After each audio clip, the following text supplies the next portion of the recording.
Today we're going to learn about inspecting your new package, looking for the queen to make sure your queen is okay. A lot of things to worry about.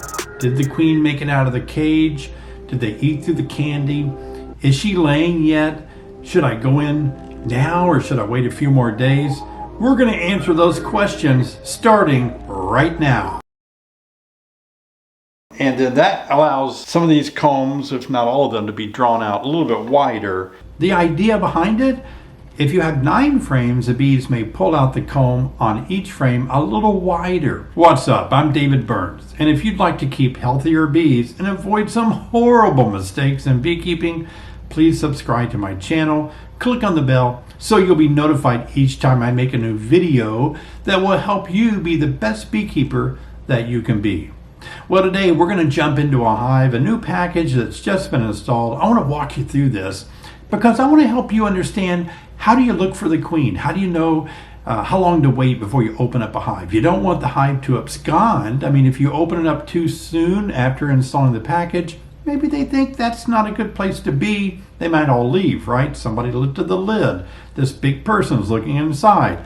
Do you wait 3 days, 5 days? I mean, we need to find out if the queen is okay. Is she out of her cage? Did the bees eat through the candy? Is she laying eggs? All of those things are important because if things fail with the queen, the whole hive, that new package you paid a lot of money for, is destined to fail as well.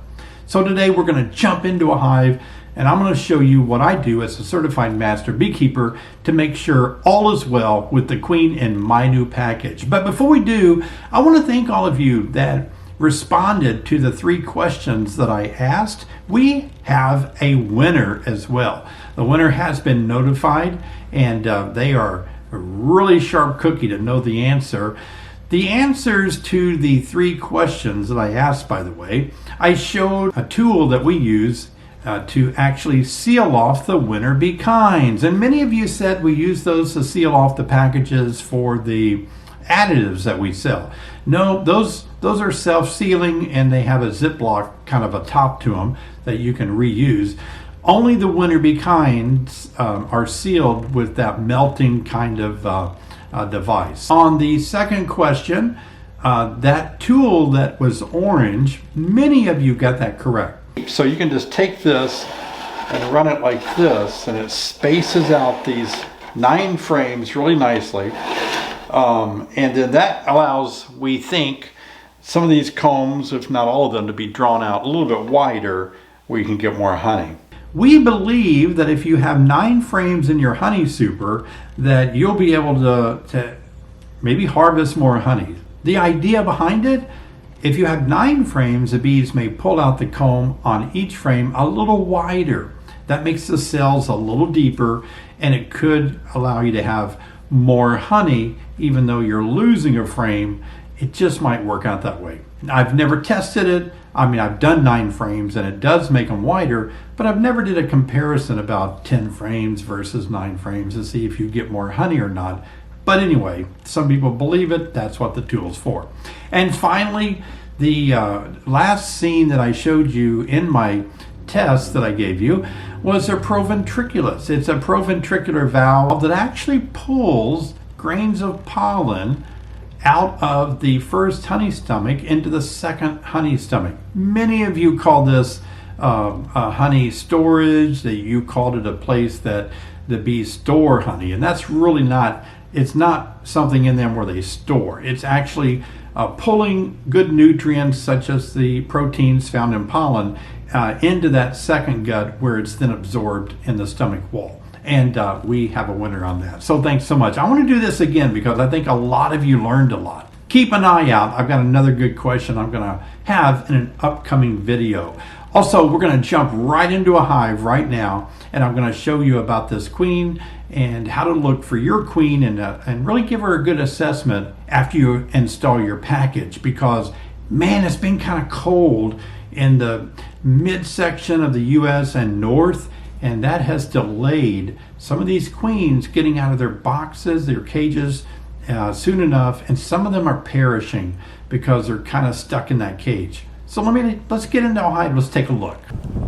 Okay, well, here comes the storm. I want to tell you about this. You should not do what I'm doing because I don't want you to open a hive up until about 10 days after you install the package. I think it's good to wait a few days. You don't want the hive to abscond, because taking the lid off like the next day can actually make them feel like that their hive isn't a really safe place to be, you know. So here's the queen cage here, and we're going to just try to slide it up and see if we can take a look at it. I don't have any smoke, and I'm not wearing gloves, so I'm going to take my time, as you can see. And it looks like the candy plug is still intact. So she's still in there. You can see her walking around in there. Let's go ahead and speed up her release, not by opening the cage, but I'm going to see if I can push the candy out of the way. If I push without pushing too hard, it should flop into her cage. Yep. So you can kind of see now where she has free access to get out. Let me take a look at my storm. Ooh, I'll let you see it too. It's like, oh, this is bad. Let's see how far. Ooh, yeah, I'm not going to be able to miss this storm. So, doggone it. All my bee work is always thwarted off by silly storms. So let's see if we can get a hold of this queen cage.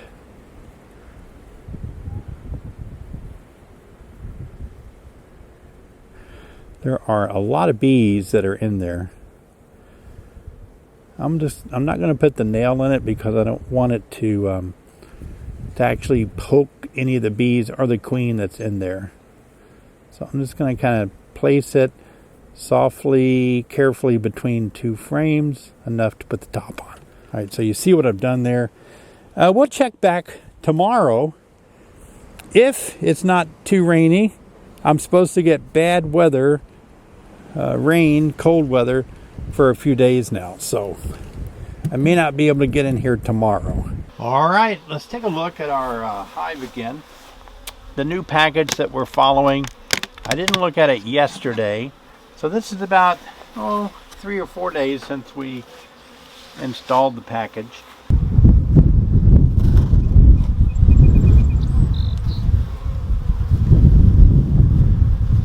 She might be on this particular frame. I do see some wet nectar, and there's our queen with a white mark on her walking around.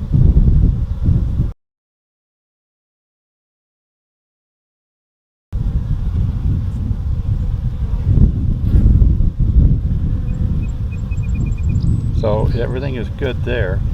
We'll see if she's laying yet. See if we see any eggs. Again, it's only been a few days that she's been out walking around here.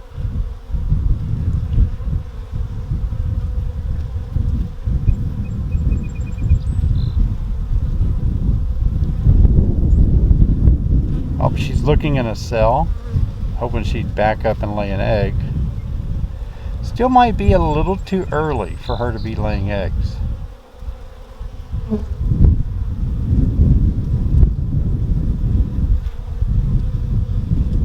She's looking in cells like she was. Oh, she's laying an egg.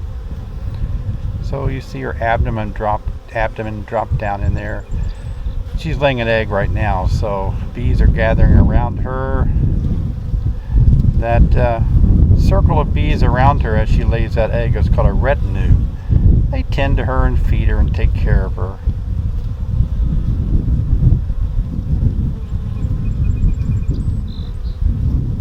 Alright, well, enough seen here, right? The queen is in good shape. She's laying eggs, so we're going to remove the queen cage here and take it out of the hive so we can get our frames a little tighter together. Take all those bees off. There we go. So we just have this. Here's the old queen cage. Here's the old queen cage. You can see she's out. Those are bees in there. That's not the queen. We see her down in the frame. All right, so we'll just slide all of this back together, and then what we'll do is put this frame back in that we took out that was sitting right here, I think. If not, that's a good place for it. All right, so day 3, I think it's about 3 days since we installed it. We noticed that the queen is now out and she's walking around, and we watched her lay an egg. Well, I parked my 20-foot, 25-foot trailer here to block the wind. This is south, that's southwest, and my predominant wind in the summer blows this direction. So I wanted to provide a little wind block when I'm not using my trailer. I'm just going to park it here. That way I can film my videos. It's a little easier on the bees to navigate the wind out here. It can be pretty windy. The other day when I was filming this, had some storms moving in, so we were rushed, and doggone it, it's a nice day now, but rain is coming again, and it's a low temperature tonight of 44. And gosh, I'd kind of like to feed that package. The Nook beside it is fine, it's got honey on board, but I feel like I need to put a Burns feeding system with some sugar water on top to help them get through the night. Let's do that. Let's go ahead and just take care of that. All right, so a lot of you asked me about what you should feed your bees. Here I have a ½ gallon of hot water out of my sink. I don't boil it. Big question. Should I boil my water before I mix my sugar? Nah, just get it really hot so the sugar dissolves. And then I pour 1/2 of it full of water and just about 1/2 of it with sugar, and that will make up about 1 to 1. In addition to that, I use our feeding additives. A lot of you thought that the sealer that I showed you was used to seal this. No, it comes with its own sealer. That was for the Winter Be Kind sealer. So what I'm going to do now is actually take this, and you'll see what's inside of this. A lot of you have purchased these. Obviously, so many of you mentioned them in the last video. It comes with these 3 ingredients. For each quart, you need a teaspoon. I'm not going to use more than a teaspoon for these 2 quarts, maybe about that much, just to get it a good smell. I'm going to mix in some pollen powder. Again, not going to go crazy. Just about maybe 1/4 of what's in there for these 2 quarts.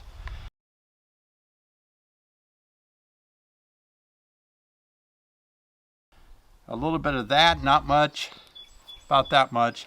Mix it all together, and then I'm going to go ahead and get a nice lid to put on here with holes in it, and then I will place this on top of that hive for tonight and for a few days just to build them up. So what's going on tonight? 44 degrees, the bees are going to cluster. Anything 50 degrees or lower, the bees cluster. That means they're not going to go to entrance feeders. They're going to go in a cluster. They're only going to be able to eat what is very tightly inside of that cluster. In other words, if some food is on frames outside of the cluster, that won't help them. So let's go put this on the hive. I'll show you how to do it. Okay, so here's a simple way to add the Burns feeding system. I'll leave a link to this feeding board in the description below, and you can see about getting one to put on your hive. I'm going to put it on with this particular screen here is for a pollen patty if you want to push it through, but this is simply a way to feed them right from the top, and then you just place another deep here, square everything up like that, and then you put the top back on, and then be sure and place something heavy on top. Hey guys, thanks a lot for joining me on the video. I hope you've liked it a lot, and remember, I'm here to help you be a better beekeeper. One of the ways that I do it is I offer online beekeeping courses. I'll leave a link below where you can take my basic course. I can't tell you how much better you'll feel about working your bees this summer if you've taken an online course, and I'm glad I have one to offer you. We've had these online before it became cool, several years now, and it's just for you. You can watch these from the comfort of your home. You can watch them as long as you want, pause, watch them later, You're not in a hurry. You're not in a Zoom meeting. You're going to watch these courses at your own pace. Save money from having to travel to a course. Still a little bit of a issue maybe in your area with the pandemic, whether classes are being held. So don't worry about that. Just take an online course. I'll leave a link below, and I'd love for you to do that. When you take one of my online courses, if you complete the worksheets and send them back to us, we'll grade them. And once you have completed the course, we will send you, if you send your worksheets back in, we will send you a certificate of completion. And a lot of you love those so much. So check that out in the link below, and I'll see you next time.